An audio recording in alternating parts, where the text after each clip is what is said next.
नमस्कार। इस समय हमारे साथ भाजपा के रियासी मंडल के प्रधान राघव कृष्ण केसर जी हैं, भाजपा नेता हैं। और आपको बता दें, जब नए भाजपा में आए थे तो टोल टैक्स को कम करवाने की और केंद्रीय विद्यालय के मुद्दे को मुखरता के साथ उठाते थे, लेकिन ये दोनों मुद्दे आज भी मुद्दे बने हुए हैं और अब इन मुद्दों पर ये बात करते हुए भी कहीं ना कहीं बचते हुए दिखते हैं। जब भाजपा में नहीं भी थे तब भी इन मुद्दों को उठाया जाता था और इन्हीं के द्वारा रियासी जिले के अलग अलग स्थानों में जाकर इस मुद्दे को लेकर विरोध प्रदर्शन भी किए गए थे। एक मुहिम खड़ी करने की भी कोशिश की गई थी, लेकिन इतने वर्ष गुजरने के बाद भी इन्हें भाजपा में तो ओहदा मिल गया, लेकिन ये जो दो मुद्दे हैं वो आज भी मुद्दे बने हुए हैं। इसके साथ ही कुछ और मुद्दों पर भी इनसे बातचीत करेंगे। पहला सवाल वही कि दो मुद्दे आप पहले भी उठाते थे, आप खुद केंद्रीय विद्यालय के विद्यार्थी रहे हैं और आप उसकी अहमियत भी समझते होंगे। मंत्री पीएमओ में राज्य मंत्री डॉक्टर जितेंद्र सिंह जी जो हमारे सांसद हैं, उन्होंने अपने चुनावी प्रचार के दौरान, जब पहली बार वो जीते थे उससे पहले जब चुनाव प्रचार के लिए आए थे तब वादा किया था। उसके बाद टोल टैक्स करने की बात आप तो लगातार उठाते रहे हैं, लेकिन दोनों मुद्दे आज भी मुद्दे बने हुए हैं। आखिर कब हल होंगे? अगर भाजपा इतना विकास कर रही है तो ये दो मुद्दे आज भी मुद्दे क्यों बने? देखिए अंशी जी, धन्यवाद। जैसे कि आपने कहा है कि ये जो दोनों मुद्दे हैं, ये मुद्दों को लोगों के सामने रखने का काम भी मैंने बहुत मुखरता के साथ किया है। आप जानते हैं कि जब ये टोल टैक्स किसी को भी जानकारी में नहीं था, उस समय भी बहुत हमने संघर्ष किया था। केंद्रीय विद्यालय की बात करें तो केंद्रीय विद्यालय के लिए भी बहुत संघर्ष हम लोगों ने किया था। भाजपा में नहीं थे तब की बात कर रहे हैं या भाजपा में आने की बात? मैं आपसे बताता हूँ, लोगों को स्थिति स्पष्ट हो जाए। ये मुखरता के साथ आप कब उठाते थे? जब भाजपा में नहीं थे तब उठाते थे मुखरता? देखिए, मैंने उसके बाद ही ये जो जितेंद्र सिंह जी ने जब केंद्रीय विद्यालय जो यहाँ पर सैंक्शन हुए जम्मू कश्मीर के अंदर, उसमें आपने देखा होगा कि रियासी का नाम आया है। और केंद्रीय विद्यालय की डिमांड उससे पहले हम लोग करते थे, मतलब केंद्रीय विद्यालय रियासी में खुलना चाहिए, हमने डिमांड की। उसके बाद पीएमओ में मंत्री रहे जो अभी हैं पहले वादा सिंह जी। नहीं, मैं उसका हमने संघर्ष किया था, उससे पहले ही संघर्ष किया था हमने। उससे पहले संघर्ष करने के बाद हम उनके पास बार बार जाते रहे। उसके बाद भी हमने बात की, हमने यहाँ डीसी ऑफिस से भी जितनी फाइलें चल सकती थी वो बहुत हमने प्रयास किया। उसके बाद जो है वो केंद्र में मंत्री जो अभी हमारे हैं, उन्होंने जब जो लिस्ट निकाली थी तो उसमें रियासी केंद्रीय विद्यालय का नाम है। अभी फाइल कहाँ पे है केंद्रीय विद्यालय? वही मैं आप लोगों को बता रहा हूँ कि इस जो पिछले जो डीसी थे चरणजीत सिंह जी, उनसे भी हमारी इस विषय में चर्चा हुई थी। अभी जब वो उनके जाने से लगभग 1 महीना पहले भी हमारी एक उनसे वार्ता हुई थी और भी कई नेता उनसे मिले थे। लगभग वो सारा इस बार की क्लासेस शुरू कर दी जाएंगी, ये उन्होंने आश्वस्त किया था।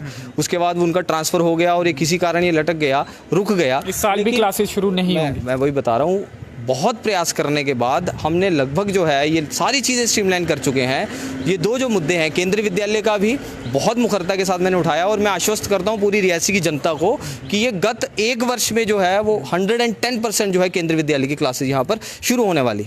और अगर आप कोई अधिकारी जो मैं जिले के अधिकारी हो गए, प्रशासनिक अधिकारी, उनसे भी आप पूछ सकते हैं कि क्या हम लोग बार बार जा करके उनको जो तंग करने का काम करते हैं कि भैया ये फाइल, क्योंकि चलानी तो प्रशासनिक अधिकारियों ने है ना, हम तो मांग कर सकते हैं, बार बार उनके पास जा सकते हैं, लेकिन जो अल्टीमेटली जो काम करना है वो प्रशासनिक अधिकारियों ने करना है। और बहुत बार हम उनके पास गए हैं। आप मेरे पास आएंगे तो पूरी फाइल्स जो हैं, यहाँ से जो वेरिफिकेशन जो उन्होंने एक तरह से इंस्पेक्शन करनी थी लैंड की, वहाँ तक किस प्रकार से की जाए, रियासी से वापस जो है केंद्रीय विद्यालय के डीसी को कैसे फाइल पहुँचे, उसके लिए बहुत प्रयास हमने किया। वो यहाँ से फाइल भिजवाई भी गई है। अब उसके बाद जो जितना भी प्रशासनिक अधिकारियों ने काम करना है वो तो उन्होंने ही करना है, हमें तो मतलब एक ऐसा महसूस होता था कि आप इन दोनों मुद्दों पर बैकफुट में हैं, क्योंकि इतने साल तो बीत गए ना, मुद्दे तो आज भी मुद्दे, फाइलें जहां भी पहुंची हों, प्रयास जितने भी हुए हों, मुद्दे हल नहीं हुए हैं। बैकफुट पर ये मानते हैं कि मुद्दों पे काम तो मैंने किया है। इसमें भाजपा से पहले ज्यादा मुखर थे, वो तो मैंने पहले ही इंट्रो में मैंने पहले भी आपसे कहा था कि पहले मैं छात्र राजनीति में था, अभी मेरे पास संगठन की जिम्मेवारी है। 52 बूथ संगठन के खिलाफ ज्यादा नहीं बोल, बात सुनिए ना, मेरे पास संगठन की जिम्मेवारी है। संगठन में रहते हुए जो काम किया हमने, उसके बाद जो है केंद्रीय विद्यालय ऑफिशियली जो है रियासी में घोषित हुआ। उससे पहले जब मैं पहले छात्र राजनीति में था तब तक जो है केंद्रीय विद्यालय जो है ऑफिशियली रियासी के लिए घोषित नहीं किया गया था। तो ये उन्हीं प्रयासों का, पार्टी में रहते हुए हमारे बड़े अधिकारियों से, नेताओं से बात करने के बाद ही ये जो तय हुआ और रियासी को हमने रियासी के लिए ऑफिशियली केंद्रीय विद्यालय घोषित करवाया।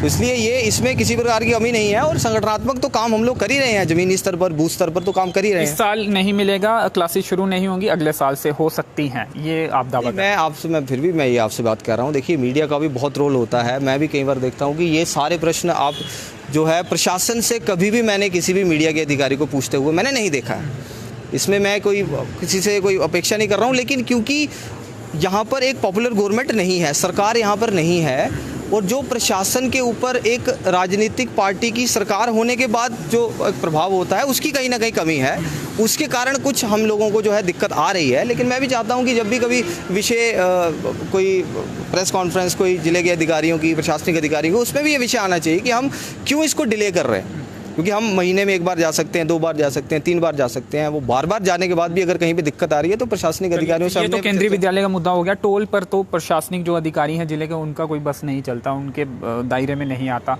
टोल कम नहीं हुए। अब इसमें क्या करें? टोल कम नहीं हुए, बढ़ गया, उल्टा बढ़ गया। देखिए हर साल बढ़ता जा रहा है। हर साल जो उनकी जो देश भर में जो उनकी प्रक्रिया है उसमें कितने प्रतिशत वो बढ़ाते हैं, वो उन्होंने किया है। लेकिन हमने, मैं आपसे पहले भी मैं कह चुका हूँ, कहीं मीडिया के माध्यम से मैंने कहा है कि मैंने स्वयं ने बहुत सारी चिट्ठियाँ जो हैं वो जो आपके नितिन गडकरी जी को भी लिखी, हमारे बाकी अधिकारियों को भी लिखी। वहाँ से चिट्ठियों से आपको लगता है कि काम बनने वाला, जनता वो समझ पाएगी? मैं वही कह रहा हूँ कि अब तो नितिन गडकरी जी ने स्वयं ये बात कही है कि 60 किलोमीटर के अंदर आने वाले 2 टोल्स में से एक टोल को हटाया जाएगा, और उसमें तो उन्होंने तय कर दिया कि इतने समय में हटाया जाएगा। ये तो बहुत जल्द खुशखबरी आप लोगों को आने वाली टोल है। हटेगा?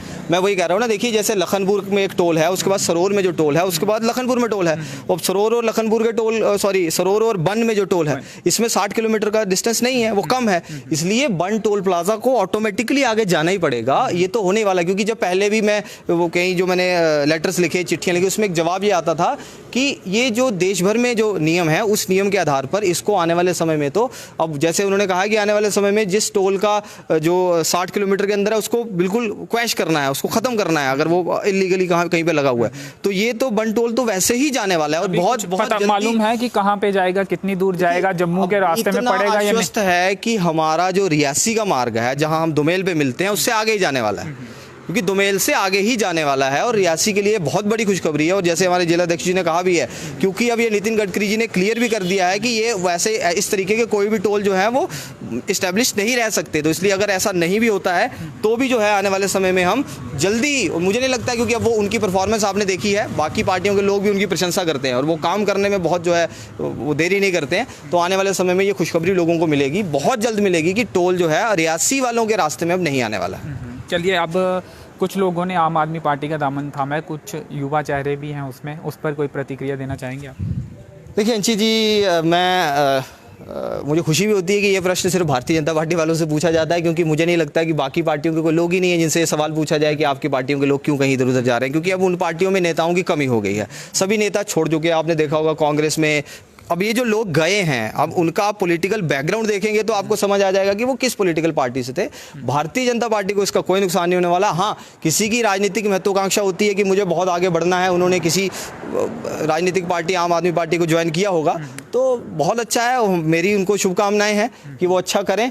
लेकिन मुझे लगता है, आपका नारा क्या है इस बार का? देखिए, हमारा नारा बिल्कुल ये है कि हम इस बार 50 पार करेंगे, और मैं आपको आश्वस्त करता हूं कि रियासी जिले की जो 3 सीटें पहले से भी जो एग्जिस्ट करती हैं, और अगर डिलिमिटेशन कमीशन की रिपोर्ट के अकॉर्डिंगली हमारी सीटें बनती हैं, तो 3 की 3 सीटें हम भारतीय जनता पार्टी की झोली में डालेंगे, और निश्चित ही मुख्यमंत्री हमारा बनेगा। और ये बहुत बड़े, तो आपका संगठनात्मक तौर पर भी आप मौजूद नहीं है, वो सीट कैसे? नहीं, आपने देखा होगा पिछले दिनों हमारे रविंद्र रैना जी का प्रवास वहां पर हुआ था, वो भीड़ देख करके कई लोगों को तो हैरान हो गए थे कि इतने लोग कहां से जो है ये सब, क्योंकि वो एक माइंडसेट होता है कि शायद नेता बोल देते हैं, क्योंकि कम नहीं बोलते, पूरी की पूरी बोल देते हैं, बाद में रिजल्ट कुछ और आते हैं। देखिए, ऐसे के इलेक्शन में भी माहौल में कोई प्रभाव आपका देखने को नहीं? मैं आपसे बता रहा हूँ, देखो समय बदल रहा है, लोग समझदार हुए हैं अब। देखिए, आप देखिए, पहले क्या होता था कि हाँ भाई वहां पर एसटी लोग ज्यादा हैं तो एसटी का वोट शायद भारतीय जनता पार्टी को नहीं मिलेगा, ऐसा पूरा माहौल देश भर में और पूरे जम्मू कश्मीर में बनाया जाता था। तो आप देखिए, एसटी को रिजर्वेशन देने का काम किसने किया? भारतीय जनता पार्टी ने किया।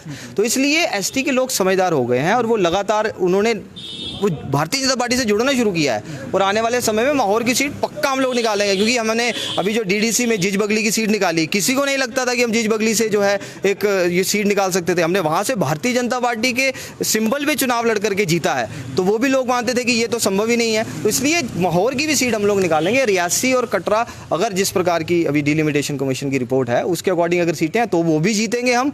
उसके अलावा मुकाबला किसके साथ देखिए? देखिए, मुकाबले कहा कि 50 के पार 50 के अलावा जो सीटें होंगी वो कौन सी पार्टी लेगी या फिर वो खिचड़ी होगी? देखिए वो तो आपको भी पता है खिचड़ी होगी। देखिए मैं एक बहुत स्पष्ट शब्दों में मैं आपसे बताना चाहता हूँ कि आपको कहीं लग रहा है कि कांग्रेस कहीं पर काम कर रही है? कांग्रेस को कहीं आपने फील्ड में देखा है? कर रहा हूँ कि आपका मुकाबला किसके साथ है? देखिए अंशी जी, हमारा मुकाबला इस समय तो किसी के साथ भी नहीं है। अब मुकाबला तो तब होगा ना जब मैदान में सामने कोई खड़ा होगा। अब मैदान में कोई सामने आने को तैयार ही नहीं है। पार्टियों के लोग जो हैं, जो कांग्रेस के लोग, एनसी के लोग, बाकी पार्टियों के लोग जो हैं, इधर उधर छटपटा करके किसी ऐसी जगह पर सेफ जोन ढूंढ रहे हैं, कंफर्ट जोन की, जहाँ पर बैठ जाए और सब लोग जो है वो पंजाब जैसा चमत्कार हो जाएगा और जो है हम लोग जीत जाएंगे। तो इसलिए जम्मू कश्मीर में आप देखेंगे, जम्मू कश्मीर में हमारा किसी के साथ भी मुकाबला नहीं है और हम आने वाले समय में निश्चित ही 50 से अधिक सीटें निकाल करके और मुख्यमंत्री हम लोग बनाएं। फ्री बिजली पानी देंगे? देखिए वो हमारे प्रदेश अध्यक्ष जी ने कहा है, और क्योंकि उन्होंने कहा है कि जैसे लगातार हमने पिछले दिनों में आपने देखा होगा कि हमारे मोदी जी ने राशन जो है सितंबर तक फ्री कर दिया है। तो मतलब कोविड के दौरान अपना राशन जो है वो आगे का विरोध भी आपकी पार्टी करती थी? नहीं, देखिए विरोध हम लोग नहीं करते हैं कि बिल्कुल कि ये कहना फ्री होना चाहिए आपके हिसाब से। देखिए ये निजी राय आपकी जानना चाहूंगा, फ्री होना चाहिए या नहीं होना चाहिए? उन्होंने बिल्कुल बिजली फ्री कर देने का ऐसा वायदा नहीं किया कि कुछ यूनिट्स जो हैं उनको फ्री बात तो अभी वो नहीं कर रहे हैं और किनको मिलेगी ये भी बात नहीं कर रहे हैं। नहीं, देखिए कुछ यूनिट्स फ्री किए जाएंगे, ऐसा रविंद्र रैना जी ने बाकी इंटरव्यूज़ में भी कहा है। क्योंकि पहला जो इंटरव्यू उनका चला था उसमें एक पर्टिकुलर क्लिप को ही बार बार चलाया गया था। बाद में उन्होंने उसको क्लैरिफाई भी किया कि कुछ यूनिट्स बिजली पानी जो है हम लोग फ्री देंगे। पुराने बिल भी माफ होंगे? हाँ, वो बिल्कुल जैसे ही सरकार बनेगी, पॉपुलर हमारी गवर्नमेंट बनेगी, हम बिल्कुल जो है जितने भी लोगों के हित में माफ करेंगे या पूरे बिल माफ? जी ये बिल्कुल रविंद्र रैना जी ने जैसा कहा है कि अगर बिल माफ किए जाएंगे तो बिल माफ किए जाएंगे, ऐसा उसमें नहीं। क्योंकि आपने देखा होगा, ये हमने देखा कि पार्टी प्रधान ने तो इसकी घोषणा की लेकिन बाकी नेताओं को इसकी जानकारी नहीं थी। क्या ये बैठक में कोई फैसला नहीं लिया गया था या फिर कोई आपकी जो प्लानिंग होती है उसका हिस्सा नहीं था, उन्होंने बस बोल दिया? या कि आपको लगता है कि बड़े नेताओं से बातचीत कर जो प्लान बनाया गया है पूरा? देखिए आपको भी शायद मालूम नहीं था जब अगले दिन यहाँ पर वो पहुंचे थे 2 दिन के बाद? नहीं, मेरे जानकारी में था। मैं सोशल मीडिया के माध्यम से भी और व्यक्तिगत तौर पर भी उनके साथ टच में रहता हूँ और सारे विषय हमारे जानकारी में है। अब किसको ये मालूम नहीं था, ये मेरे लिए एक उसकी जानकारी मुझे नहीं था। पहुंचे थे तो बहुत सारे नेताओं को नहीं मालूम था कि फ्री बिजली पानी उनकी पार्टी भी दे। हो सकता है किसी को जानकारी इसकी नहीं होगी, लेकिन मैं आपके मीडिया के माध्यम से बता रहा हूँ जिस तरीके से प्रदेश अध्यक्ष जी ने कहा है वो तो निश्चित तौर पर होना ही है। और ये हमारा मतलब चुनाव में भी ये सारे विषय आएंगे और ये इन सभी और जो हमने काम किए हैं। आप देखिए लगातार सिर्फ रियासी म्यूनिसिपैलिटी की बात की जाए तो 287 PMAY के आवास योजना के मकान लोगों को मिले हैं और कल तो हमने कुछ मकानों में जाकर के उनसे मिलने जुलने का भी काम किया था। तो ऐसे बहुत सारे, देखिए पेंशन एक समय पर 200 रुपया होती थी और लगातार किस प्रकार से मिलती थी, बैंक की कॉपियाँ होनी चाहिए, अब तो डायरेक्ट खाते में आ रही है पेंशन। अब देखिए ना, मतलब किस प्रकार से 2000 रुपया 4 महीने में एक बार किसान के खाते में आ रहा है, साल में 6000 रुपया, कोई बीच में कोई बिचौलिया नहीं है। तो इस प्रकार से लोगों को जो डायरेक्ट बेनिफिट मिल रहे हैं ना, वो लोग जानकार हैं। अब ये इस सारे चुनावी माहौल में आप ये लोग भूल जाते हैं कि जो बेनिफिशियरी है, हर परिवार में एक बेनिफिशियरी है। नहीं, आपको क्या लगता है सरकारी स्कूल इतने अच्छे हैं कि भाजपा के नेता या फिर और लोग अधिकारी अपने बच्चों को उन स्कूलों में पढ़ाएंगे? वो करने में अभी तक सभी सरकारें नाकाम रही हैं जम्मू कश्मीर में। नहीं, देखिए सरकारी स्कूल आपने देखा, जैसे हमारे यहाँ का जो government girls higher secondary school है वो एक मॉडल हायर सेकेंडरी स्कूल है और उसमें बहुत लोगों के बच्चे हमारे वहीं पर पढ़ते हैं। देखिए ये आने वाले समय आप देखिए कि जम्मू कश्मीर के अंदर लगातार जो सरकारें रही उन्होंने क्या किया। आप देखिए कि इस जम्मू कश्मीर में सिर्फ फ्री बिजली पानी की बात अगर चल रही है तो भाजपा शासित जो राज्य हैं वहां पर फ्री बिजली पानी क्यों नहीं दिया जा रहा? अगर कोई आप कोई बात कर रहे हैं तो वो उन राज्यों में भी मिलना चाहिए। देखिए मैं आपसे जो आपने विषय अभी ये कहा कि स्कूलों की और कॉलेजेस की कितनी चिंता बाकी पार्टियों ने की, आप पूछ सकते हैं। हमारे जिले में 3 डिग्री कॉलेजेस थे और हमारी सरकार आने के बाद 3 और परमानेंट प्रोफेसर नहीं। मेरी बात सुनिए ना, आप देखिए अंशी जी, हर एक चीज़ का एक स्टेप होता है, इनिशिएट कर रहे हैं। 3 डिग्री कॉलेज आप 70 साल में किसी एक जिले को देंगे और अगर 2.5 साल में या 7 साल में अगर कोई सरकार रहे वो 3 डिग्री कॉलेज देंगे तो किसने काम किया, ये लोग तो जानते हैं, बेहतर जानते हैं। तो इसलिए ये सारे शिक्षा का क्षेत्र हो, बिजली का क्षेत्र हो, पानी के मसले में हो, स्वास्थ्य का क्षेत्र हो, इसमें सभी क्षेत्रों में लगातार भारतीय जनता पार्टी की बहुत तीव्र नज़र रहती है और इन सभी विषयों पर भारतीय जनता पार्टी काम करेगी आने वाले समय। तो एक 135 फीट के करीब तिरंगा भी रियासी में लगाया जा रहा है, कौन सी जगह चिन्हित हुई है और कब तक ये काम मुकम्मल हो? देखिए अंशी जी, मैं आपके मीडिया के माध्यम से भी रियासी वासियों को सबको ये खुशखबरी देना चाहता हूँ कि जैसे हम लोग देखते हैं कि दिल्ली में हम लोगों ने देखा कि बहुत बड़ा तिरंगा लगता है तो उसके पास खड़े होकर के जब वो लहराता है तो उसकी जो फीलिंग आती है, रोंगटे खड़े हो जाते हैं। तो हमने कई बार, मेरी आपसे भी चर्चा हुई थी, कई लोगों से और भी चर्चा हुई थी कि एक रियासी के अंदर 135 फुट नहीं तो मतलब एक ऊंचा तिरंगा जो दूर से भी दिखाई दे और एक टूरिस्ट स्पॉट बने और हमारे एक नेशन प्राइड जो, क्योंकि एक तिरंगा है, उसके लिए हमने लगातार पिछले कई दिनों से हम लोग प्रयासरत थे। और अब जो है रियासी के अंदर वो लगने वाला है और एक बहुत बड़ा एक मतलब हिस्टोरिक मोमेंट जो है रियासी के लिए होगा और जो दशकों तक मतलब आने वाली पीढ़ियों के लिए भी एक जो है वो हिस्टोरिक मॉन्यूमेंट जो है वो यहाँ बनने वाला है। और हमने ऐसे 2 स्थान यहाँ पर तय किए हैं, एक हमारा जो किला है, भीमगढ़ फोर्ट है, ये एक स्थान है उसमें, और एक कालिका मंदिर के पास जो स्थान है। अब उसमें म्यूनिसिपैलिटी के, क्योंकि चेयरमैन हमारे जो हैं म्यूनिसिपैलिटी काउंसिल के, नगर पालिका के जो हमारे अध्यक्ष हैं, उनको ये जिम्मेवारी सौंपी गई है। वो अपने काउंसिल में रेजोल्यूशन के माध्यम से और सारी क्लैरिटीज़, क्योंकि अभी वो वहाँ पर हैं, अध्यक्ष हैं, तो वो सारी फॉर्मेलिटीज़ को देखते हुए कौन सा स्थान उनको सूट करता है, इसके अलावा भी अगर उनको कोई स्थान सूट करता है, बट रियासी म्यूनिसिपैलिटी के अंदर जिसमें लोग आ सके, वहाँ फ़ोटो सेशन कर सके, वहाँ पर एक बहुत अच्छा ब्यूटिफिकेशन हो, लाइट एंड साउंड सिस्टम हो, लोग वहाँ पर टहलने के लिए आएँ और एक देशभक्ति की प्रेरणा जो एक भावना होती है उनके अंदर रहे। उसके लिए अभी तो हमने 2 स्थान तय किए हैं, लेकिन मैं आपको विश्वास दिलाता हूँ कि गत 1 वर्ष में ये कंप्लीट होगा और हम अगला इंटरव्यू तो चलो करते ही रहेंगे, लेकिन एक इंटरव्यू जरूर इस तिरंगे के नीचे खड़े होकर। कौन सी एजेंसी ये लगाने जा रही है? देखिए, ये तो वो फिर टेंडर करेंगे ना, ये तो हम अभी क्लियर नहीं कर सकते, वो तो टेंडर के माध्यम से होगा। ये देखो, म्यूनिसिपैलिटी के पास भी पैसा होता है और वो भी, क्योंकि अगर वो प्लान बनाएंगे तो उनको, क्योंकि इस समय पर जो है किसी भी प्रकार के पैसे की सरकार की तरफ से कोई दिक्कत नहीं। आप देखिए, हमारे यहाँ पर एक पंचायत है, हमारे भाजपा के ही वहाँ पर सरपंच है बलदेव जी, उनकी पंचायत में 150 मकान आ गया प्रधानमंत्री आवास योजना का। वो बता रहे थे कि पिछले 50 सालों में इतना मकान नहीं आया होगा जितना 1 साल में आ गया। तो पैसे की कमी नहीं है, लेकिन टोल टैक्स बढ़ाया जा रहा है। नहीं, देखिए अंशी जी, आप ये मतलब तिरंगे में हम उसकी बात लेकर के आ जाएंगे। नहीं, पैसों की कमी नहीं है, लेकिन टोल टैक्स से लोगों से पैसा लिया जा रहा है। जो मतलब देश भर की गाइडलाइंस के माध्यम से जो हर साल जो बढ़ाया जाता है, आपको चुना गया था कि जो गलत है वो बदली जाए जल्दी से। मैं एक इस विषय पर आऊंगा कि देश भर में जो एक हर साल जो जिसका जो रेट बढ़ेगा उसके माध्यम से बढ़ाया। ऐसा नहीं कि सिर्फ जम्मू कश्मीर में बन टोल पे ऐसा बढ़ गया है, सब जगह वो बढ़ा है। लेकिन मैं आपको यही खुशखबरी देना चाहता हूँ कि आने वाले दिनों में वो टोल हटने वाला है वहाँ से। अब उसमें हमें कुछ करने की जरूरत नहीं। हमारे तो केंद्रीय मंत्री जो सड़क परिवहन मंत्री हैं, उन्होंने ये कहा है कि भैया 60 किलोमीटर में, तो वो तो हट जाएगा। मैं ये जो बात कर रहा हूँ कि भैया ये जो पैसा जो है इस समय किसी भी तरीके की दिक्कत नहीं है। और ये तिरंगा कैसे लगेगा, तो इसके लिए तो हमने चेयरमैन साहब को ये जिम्मेवारी सौंपी है। वो देखेंगे, अगर कहीं पर दिक्कत आएगी तो हम बाकी भी पार्टी के नेताओं के साथ बात करके। लेकिन इसको एक सवाल फिर से वही सवाल है कि मुकाबला रियासी डिस्ट्रिक्ट में किस पार्टी के साथ देखते हैं? जो लोग आम आदमी पार्टी के जिन्होंने दामन थामा है, क्या आपको लगता है कि वो सक्षम है यहाँ पर आम आदमी पार्टी का संगठन खड़ा करने के लिए, या किसी और के साथ आपका मुकाबला, अपनी पार्टी के साथ अपना मुकाबला देख रहे हैं? क्योंकि जो पुराने पूर्व विधायक रहे हैं वो और उनके भाई भी, वो उन दोनों सीटों पर रुतबा रखते हैं। एजाज अहमद खान जी भी 3 बार के विधायक भी रहे हैं। तो ऐसे में मुकाबला किसके साथ आपकी पार्टी देख रही है? क्योंकि 50 सीटें आपने कहा है, बाकी की सीटें जो होंगी वो भी किसी पार्टी के लोग होंगे, तो किसके साथ मुकाबला देखें? देखिए, रुतबा तो हमारे सिद्धू साहब का भी बहुत था, रुतबा सिद्धू मूसेवाले का भी बहुत था, रविंदर रैना जी का भी वो है अभी भी। और वो आप निश्चित रहिए, क्योंकि आपने देखा होगा जम्मू कश्मीर में भारतीय जनता पार्टी के अलावा कोई आपको कोई नेता भी दिखाई नहीं देगा।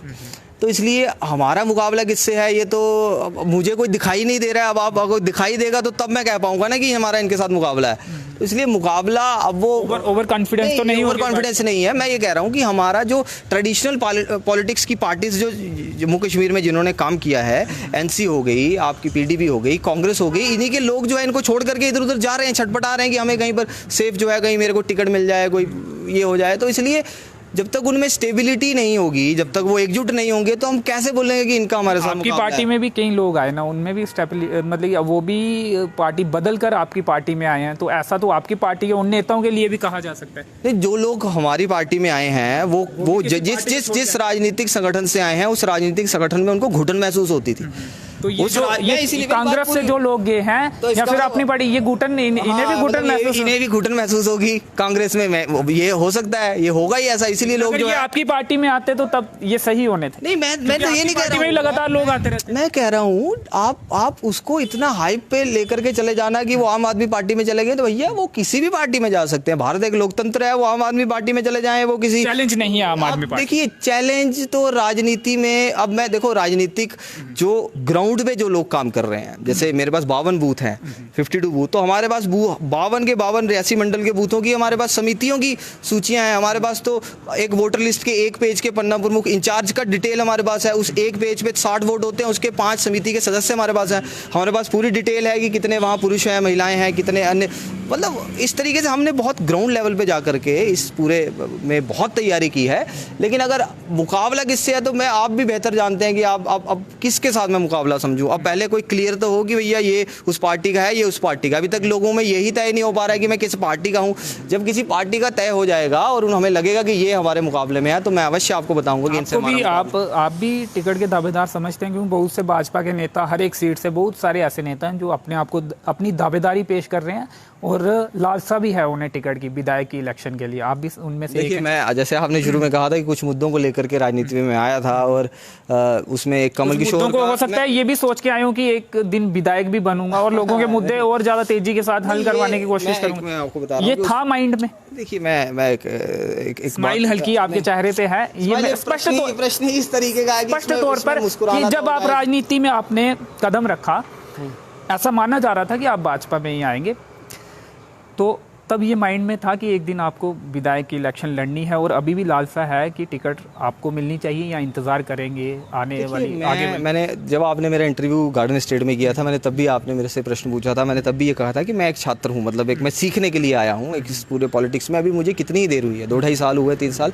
बहुत काम पार्टी में बहुत काम होता है, उसको सीखते सीखते अभी कितना पार्टी मुझे ऑब्जर्व करेगी, कोई देखेगा काम कर रहा है नहीं कर रहा है, तो ये बात के विषय। बहुत बड़े बड़े नेता हमारी पार्टी में हैं, लेकिन ये है कि वो पार्टी ने तय करना है क्या करना है नहीं करना है। बट मैं, लालसा होगी तो हो सकता है हमारे तो यहाँ कोई काम, मतलब बूथ का अध्यक्ष होगा उसको भी लालसा होगी तो कि मैं टिकट मुझे मिल जाए और मैं चुनाव लड़ूँ, तो ये वैसा विषय नहीं होता। भारतीय जनता पार्टी का अपना डिसिप्लिन है, पार्टी तय करती है, वो जो तय करेंगे उसके तो हम सिपाही की तरह जो है उसके साथ लग जाएंगे, काम करेंगे, उसको जिताएंगे। बिल्कुल। आपने कहा कि बूथ में आपको मालूम है कि कितने वोट हैं, कितने पुरुष हैं, महिलाएं हैं, लेकिन जब मुद्दे हल नहीं होंगे तो वो सब कुछ काम नहीं करेगा, ये भी मानते हैं ना आप? देखिए अंशी जी, मैं आपसे ये कह रहा हूँ कि आप देखिए ना, आप देखिए किन एक मुद्दा, जैसे हम किसी पंचायत में गए, मैं बार बार वो मैं कोट करता हूँ, एक महिला है, उनको 2014 से पहले 200 रुपये पेंशन मिलती थी, 5-7 चक्कर उनको यहाँ रियासी के लगाने पड़ते थे, तो वो 7 रुपये वो किराया बताती थी, तो 14 रुपये एक राउंड का, 5 चक्कर का भी लगा लो 70 रुपये, लेकिन तो उसमें 130। आज वो पेंशन थुरू तहसील से एक युवक अपनी माँ को लेकर, एक शख्स अपनी माँ को लेकर अस्पताल आता है, ऐसे फ़ोन हमें लगातार आते हैं। वहाँ पर डॉक्टर्स उसे नहीं मिलते, उसके बाद वो प्राइवेट जाकर अल्ट्रासाउंड भी करवाते हैं, अल्ट्रासाउंड की डेट दी जाती है और डॉक्टर्स देरी से पहुँचते हैं। कुछ डॉक्टर्स ऐसे हैं पूरे हफ्ते अस्पताल में नहीं आते हैं। सरकारी स्कूलों की हालत, तो ये भी तमाम मुद्दे हैं ना, इनमें बदलाव उस तरह से नहीं हो रहा जिस तरह से अच्छे दिन का जो सपना दिखाया गया। देखिए अंशी जी, मैं मानता हूँ ये लगातार विषय हमारी बैठकों में चर्चा होते हैं, इसीलिए हमने पिछले दिनों अभी एक अलग से हमारे जो डिस्ट्रिक्ट के सेल्स बनाने की बात की है कि जो सिर्फ हेल्थ को देखेगा, जो सिर्फ एजुकेशन को देखेगा, एक हेल्पलाइन नंबर हम लोग जारी करेंगे, तो उस लेवल पर हम काम करना चाहते हैं। दिक्कत जो थोड़ी सी हमें यहाँ इस समय पर आ रही है, वो दिक्कत है कि यहाँ पर सरकार नहीं है। और बार बार हम ये पहले, क्योंकि हमारे प्रदेश अध्यक्ष जी ने भी मांग की है कि एक सरकार होना बहुत ज़रूरी है और आने वाले समय में चुनाव होंगे, और अगर जब सरकार होगी तो ये प्रशासन के साथ जो एक आम व्यक्ति की दूरियां हैं, इसको ठीक करने के लिए एक वहाँ का विधायक, वहाँ का जो मंत्री है वो काम करेगा, और आने वाले समय में ये सारी समस्याएं, ये सारी दिक्कतें दूर होने वाली। चलिए, अंतिम सवाल, करप्शन कम हुई है या वैसी ही?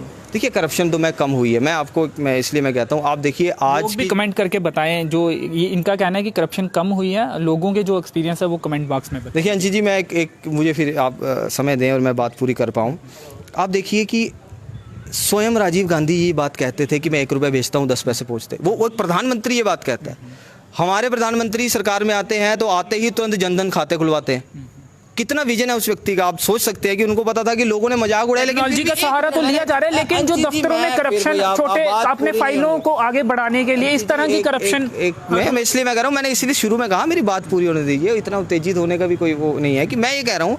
आप देखिए ना, मतलब कि 2014 के आने के बाद जनधन के खाते खुलवाए, लोगों ने मजाक उड़ाया, आप उनका विजन देखिए कि उनको पता है कि भाई अगर वहाँ से पैसा भेजा जा रहा है नीचे ठीक से नहीं पहुँच रहा है, तो उन्होंने उसके बाद फिर वो खातों में डायरेक्ट बेनिफिट ट्रांसफर डीबीटी के माध्यम से पैसा डायरेक्ट खाते में आ रहा है। अब मुझे बताइए किसी के किसान के खाते में जो साल का 6,000 आ रहा है, कहीं 1 रुपया भी इधर उधर आता है क्या? अब जिसका मकान बन रहा है, आप देखिए पिछले पंचायतों में एक साल मतलब टेन्योर में 1.5 मकान आता था, एक पूरा एक आधा, अब 150 आ रहा है, और उसमें भी क्या है, आप काम शुरू कीजिए 50,000 रुपए की किस्त है।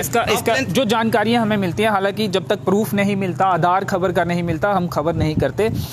जो आवास योजना के तहत कुछ लोगों से पहले पैसे मांगे जाते हैं, फिर उनके अकाउंट में पैसा डाला जाता है। इसी तरह बाकी स्कीम्स में भी शौचालय की, लेकिन ये जो आपने जब ऑडियो वीडियो नहीं, हाँ, ये मैं अगर मेरे पास आया, मैंने पहले ये बात कही कि जब प्रूफ होगा, नहीं, मैंने अपनी बात शुरू करने से पहले यही कहा कि हवा में ऐसे प्रूफ के बिना हम खबर नहीं कर पाते, लेकिन इस तरह की जानकारियां जो है वो सामने आती हैं। अब आप उसको खबर मानेंगे कि जानकारी, लोग आपको कमेंट्स में लोग इसका जवाब कह रहा हूँ, वहाँ अगर इस प्रकार का कोई है कि आप कोई पहले पैसे ले रहा है फिर खाते में पैसे डाल रहा है, ऐसा कौन है मुझे बताइए ना। मैं आपको दूंगा और उन लोगों से भी मिलाऊंगा जिन्होंने ये जानकारियां हम तक। मैं वही तो कह रहा हूँ, ऐसे मिलाइए ना भैया, ऐसा कौन कर सकता है मुझे बताइए ना। मतलब इतनी ट्रांसपेरेंसी, आपने जैसे कहा है कि आप टेक्नोलॉजी की सहायता से हम लोग लगातार करप्शन को खत्म करने का प्रयास कर रहे हैं। वही बात कर रहा था कि टेक्नोलॉजी को तो अपनाया जा रहा है, हो सकता है उससे काफी पहले से बदलाव भी आया हो, लेकिन इस तरह की चीजें आज भी हो रही हैं। मैं कह रहा हूँ बदलाव आया है जी। अब कार्रवाई किसी पे नहीं। मैं जिस महिला को 200 रुपया पेंशन लेने के लिए 5 बार रियासी आना पड़ता था,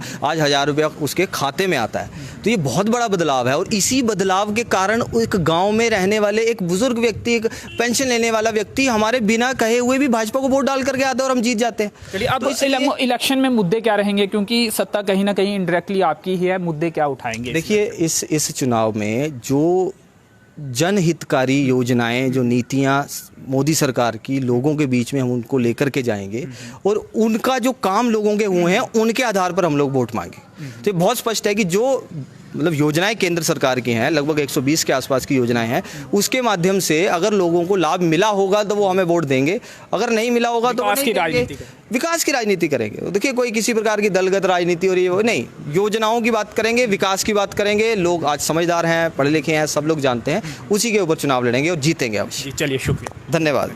तो विकास की राजनीति होगी, लोग समझदार हैं, जागरूक हैं, पढ़े लिखे हैं, वो इनकी बात को समझेंगे। अब कितना विकास हुआ है ये जनता कमेंट बॉक्स में बताए, और जो बात यहाँ पर करप्शन पर हुई है उसमें भी अपनी राय दे, जिनके भी इस तरह के एक्सपीरियंस रहे हैं कि कहीं पर भी उनसे किसी सरकारी योजना के लिए या फिर उनके खाते में किसी योजना का लाभ पहुंचाने के लिए पैसे मांगे गए हों, वो एक्सपीरियंस भी इस वीडियो के नीचे कमेंट बॉक्स में जरूर लिखें। तो चलिए, फिलहाल इस इंटरव्यू में इतना ही। मेरे सहयोगी प्रदीप भगत के साथ मुझे दीजिए अनुमति। धन्यवाद।